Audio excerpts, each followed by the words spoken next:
Hello and welcome to the show. I am Kachi Ofia, your host for an hour of all the best things from around the world of entertainment, because of course this is Arise 360.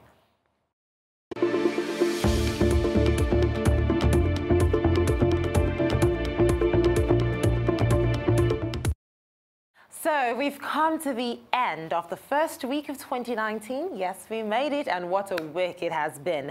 So as always, we've put together a roundup of all the best bits from the last 7 days, and here's what you can look forward to today on Arise 360. First, I'll have the highlights from each of my daily entertainment news trips around the world, and then I'll be looking back at the past week of New Year's headlines which came out from the music industry. Also on the show, we will be, or rather, where would we be if we didn't take some time out, to enjoy the pleasure of a little art and culture. And finally, I'll be teaming up with Arise correspondent Judita De Silva at our studios in London to get up to date with the latest in film and television, all that and so much more right here on Arise 360.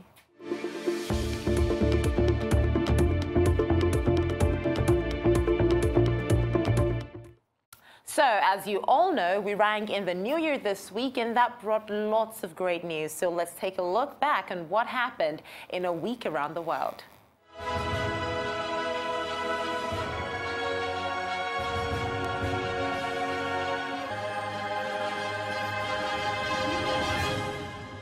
So it's safe to say it was a very exciting week. So starting off in America, it was, very romantic and a very soggy night at the New York City's Times Square as people ushered in the new year. So it was a beautiful sight, as soon as this clock struck 12, fireworks and the drop of a sparkling crystal ball marked the start of the new year in the eastern part of the U.S.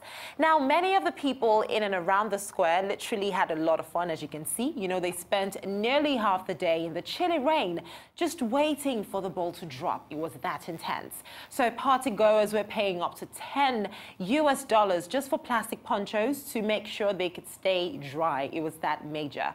So according to organizers, this ball that everyone wanted to see contains 2,688 crystal triangles weighing almost 1,200 pounds. Now, the ball is backlit with LED lights that are capable of producing a number of colors and patterns. It was truly lovely. And then, staying in America, Kevin Spacey just had to give us a little something this new year. So the former House of Cards star, Kevin Spacey, must definitely appear in Massachusetts court on accusations that he groped a young man in 2016. So the 59-year-old Oscar-winning actor had argued he should be excused from attending his January 7th arraignment because his presence would amplify the negative publicity already generated in connection with the case. But a judge denied Spacey's request. So neither Spacey nor his lawyers have addressed the allegation publicly, but we can all remember that very interesting video that, Kevin Spacey released a week ago in a voice of Frank Underwood, his character on Netflix's House of Cards, in which he said, "I'm certainly not going to pay the price for the thing I didn't do." We don't know what that means, but I guess we will find out on January 7th. Now let's go over to Latin America. So there is this important brand called Verizon Fios. So they have decided to drop Fios. So Fios is the multicultural network partially owned by Jennifer Lopez. So Fios will disappear completely from Verizon's Fios service at the end of this week, yes, representing the second of such a loss in just a week. Now, cable giant Comcast reached a similar decision, and the media company basically said they're blaming Verizon because they didn't offer terms that the telecommunications giant knew would be acceptable to Fios. Well, Verizon issued a statement saying that its priority, however, is to subscribers with content at a fair price. So we're guessing money had to do with this separation. Anyways, Fios is home to major series such as the unscripted T-Pain's School of Business and the Hollywood Puppet Show from executive producer Wilmer Valderrama and, of course, Entertainment One. Now let's go over to Asia. So just days after Netflix recovered from the major backlash from Marvel fans who who felt like they just didn't understand Avengers Infinity War and they challenged their idea of the villain Thanos. Well, Agents of S.H.I.E.L.D. star Ming-Na Wen joined a fan in chastising again the streaming giant for a more serious mistake. So apparently, neither Wen nor her co-star BD Wong were credited in the official Netflix description of Mulan. So Mulan is a cartoon which they're producing a live action for, and Wen was the lead in Mulan, and it centers on a young girl who pretends to be a man so that she can join the army in pre-industrial China. Wonderful movie. While the screen that welcomes fans to the movie on Netflix includes only 3 names. Now guess what? None of these names are Asian or even Asian American. So it is obviously a very bad look for a movie that is supposedly about Chinese culture. Wow. Anyway, so this situation I'm about to tell you is happening all the way in Australia. So there's this amazing band. You might remember them from Rock of Ages. They had a cover to their song, We're Not Going to Take It, and I'm talking about Twisted Sisters. So once again, the issue of politicians using rock songs without consent of authors has made the headlines. Not only did it happen in the US, it's also happening in Australia. Thankfully, it doesn't involve President Trump. So we're talking about Clive Palmer, and he has been using a rewritten version of We're Not Going to Take It in an ad without permission from the band Twisted Sisters. So literally, they're not taking this. I mean, the lead singer for Twisted Sisters, Dee Snider, tweeted, "No, we do not endorse at Palmer United Party. We're contacting our legal team to address this, and if that doesn't work, Dee Snider will be down under in Australia in 3 weeks to deal with it himself." And then, of course, the guitarist for the band, JJ French, added, "Twisted Sister does not endorse Australian politician Clive Palmer, never heard of him, and was never informed of Clive Palmer's use of a rewritten version of our song, We're Not Gonna Take It. Well, we received no money from its use, and we are investigating how to stop it."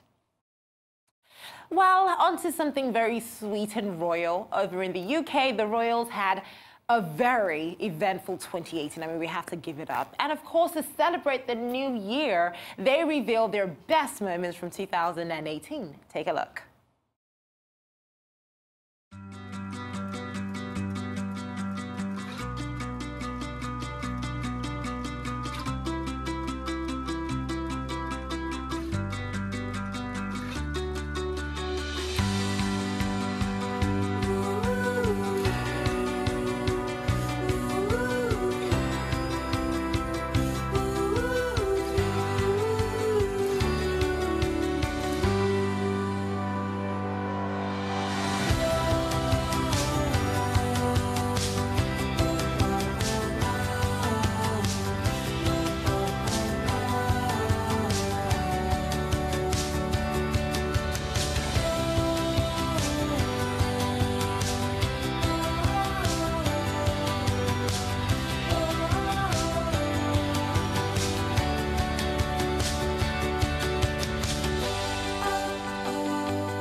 How amazing. Well, 2018 was definitely a beautiful year. However, in India, the start of the year wasn't as exciting as it was for everyone. So more than 300 films on, Kader Khan has always, been more than the sum of his roles. Engineer, script writer, actor, dialogue writer. I mean, Kader Khan has basically done so much, and sadly, he died in Toronto at the age of 81.